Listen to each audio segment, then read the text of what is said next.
Hello, friends. This is Soumyajit, and I'm here to help you out with the subject of genetics so that whenever someone asks you, why the long face? You can confidently blame it on genetics. Before moving on to the core topics, let's see what genetics is all about. In this photo of a feline family, we see the little cubs look almost like the miniature versions of the majestic tiger. The resemblance is uncanny, although they are yet to mature into the apex predators. Thus, we know that there are some features or characters that are passed on from the parents to the offsprings.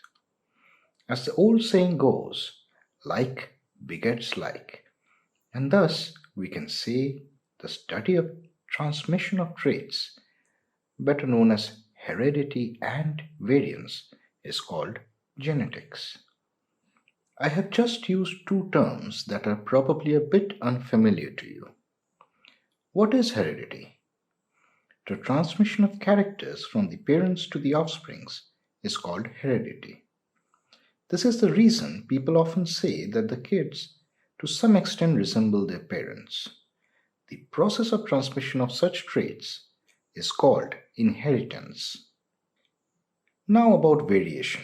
You might realize that if you have a sibling, say a brother or a sister, you may not exactly look alike unless you are homozygotic twins. But that is beside the point. So in this case, if you see the chickens as an example, the three offsprings have their feathers slightly different from each other. Although they are chickens of the same parent, there is slight difference in the spot of the chickens and the body color. So, this characteristic difference among offsprings or between the offsprings and their parents is called variance. Thus, genetics is the study of this heredity and variance. The next part of the presentation is about Mendelian genetics.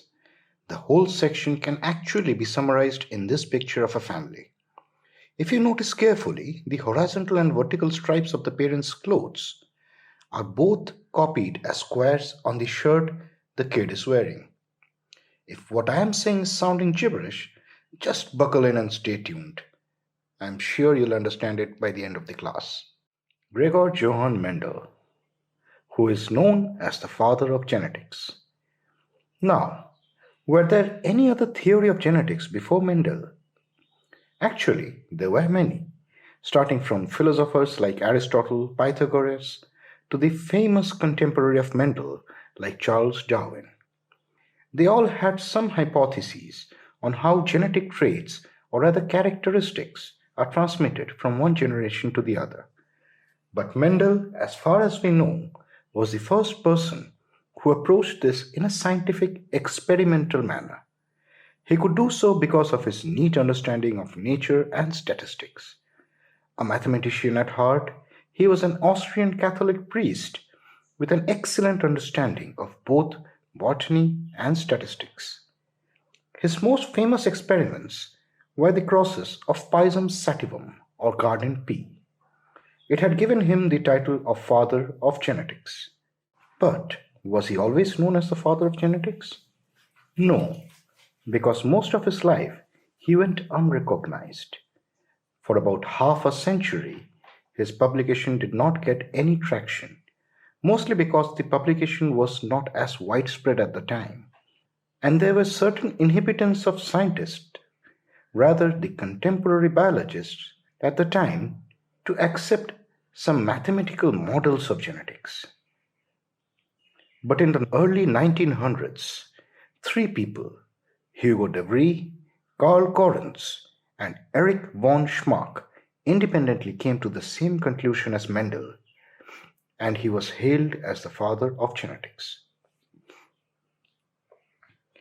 Now we are about to dive deeper into the Mendel crosses. But before we understand the crosses, we are going to understand a little bit of vocabularies that is commonly used in genetics. The first one is a gene. What is a gene?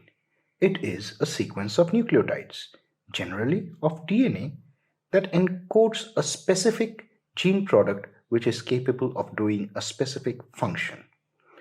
There are many outdated hypotheses of one gene, one enzyme, that one gene translates to one enzyme of one particular function.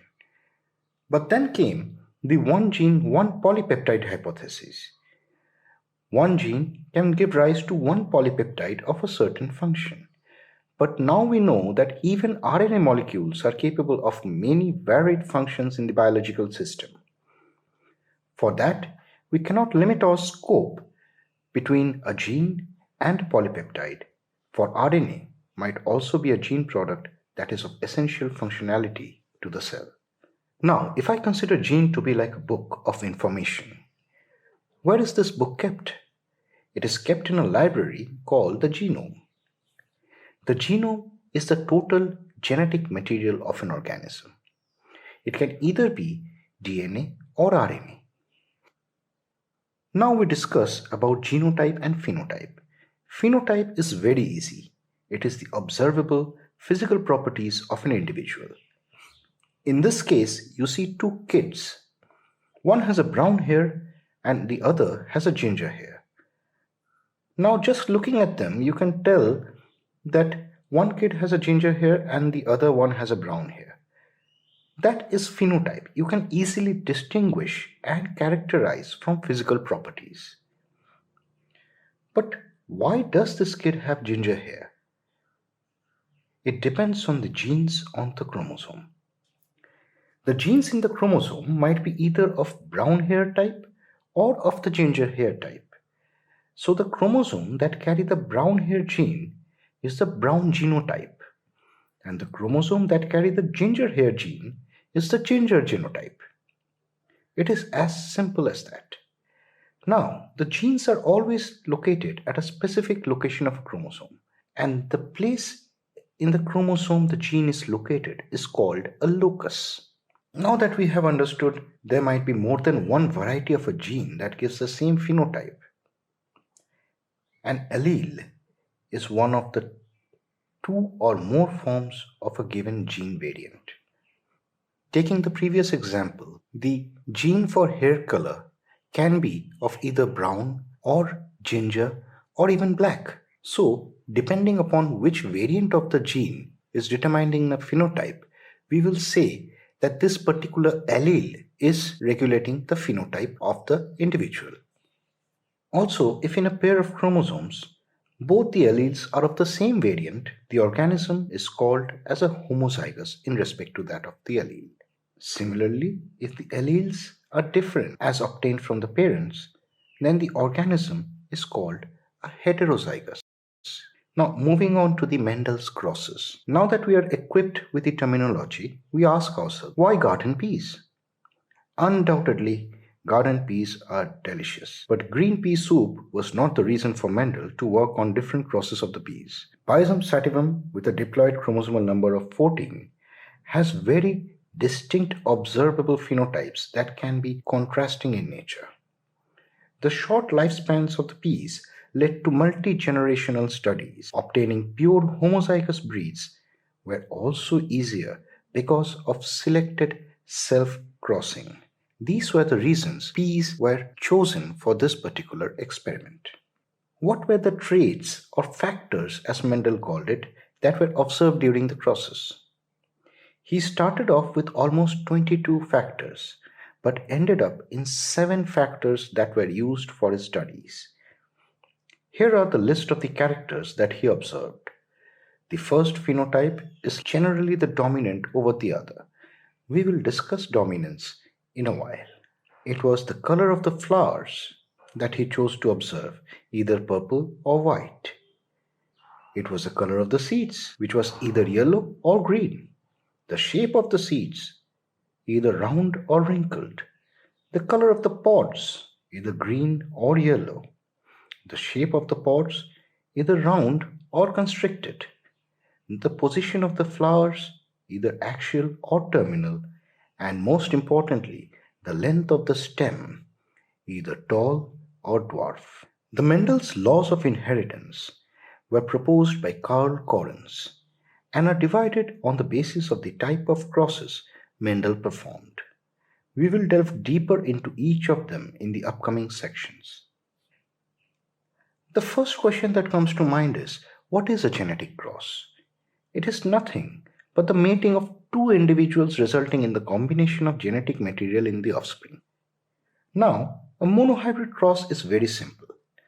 In this cross, we investigate the different variations at one trait of interest. As the meme suggests here, Harvey Dent and his disfigured face, when metaphorically crossed, gives rise to Two-Face, where the traits of both are expressed. But the question is, which side dominates over the other?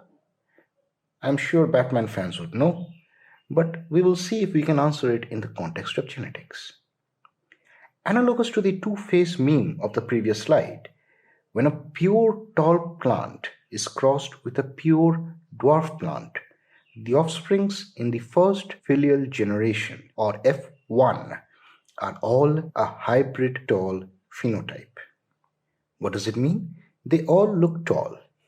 That is the phenotype. But when such plants are again self-crossed, Mendel found that one of the four reverted to a dwarf plant. This was a ray of hope he needed to further investigate the phenomenon. But how did he know that the parents were all pure breed or homozygous in nature? That's simple. Homozygous species produce only homozygous offsprings when self-crossed. Now, Mendel deduced that in the first filial generation, one of the factors, in this case the tall allele, was exclusively expressed and concealed the other factor, the dwarf allele. The tall allele is thus a dominant allele, and the dwarf variant is the recessive allele. This is the law of dominance, that one of the alleles will dominate over the other. Before moving forward, let's figure out how to solve the genetic puzzles that the examiners are going to give to you during entrance exams. First things first, we need to know the genotypes of the parents, not the phenotype, the genotype. In this case, the genotypes of the pure breed were capital T, and small t, respectively. The next step is to find the gamete genotype. This is easy because the genotype of a gene is generally the combination of the genotype of the gametes. So the gametes formed by capital T are always T. Similarly, the gametes formed by small t are only T, small t.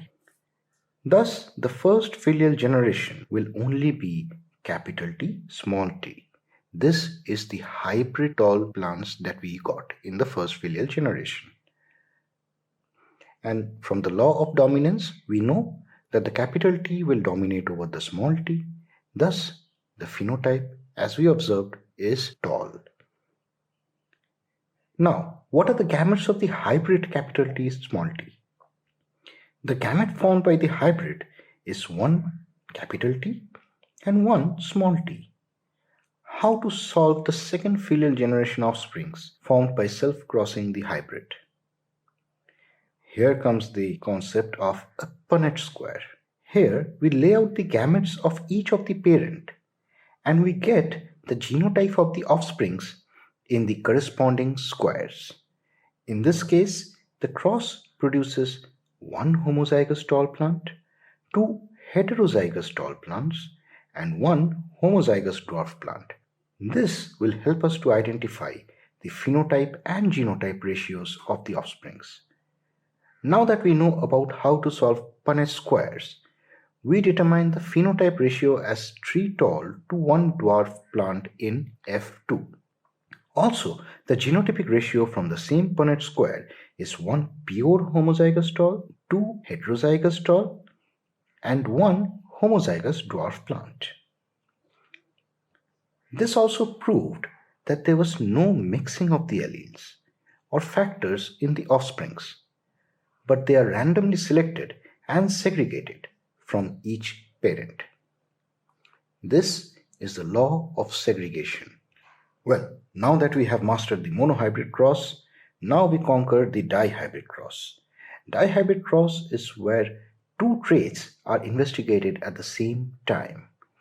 In the cross by Mendel, he looked at the shape and color of the seeds of peas. The yellow round were the dominant traits, and green wrinkled were the recessive trait. So, if you remember from the law of dominance, the first filial generation will generally show the dominant traits. In this case, the yellow and round. Now look at the cross. As expected, the first filial generation gives rise only to the dominant traits. That is yellow round seeds with genotype capital Y, capital R, small r. When we resolve the gametes, we get 4 possible sets of gamete.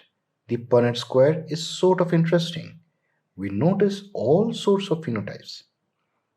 We see green round seeds, yellow wrinkled seeds, and also the parental phenotypes of yellow round and green wrinkled seeds.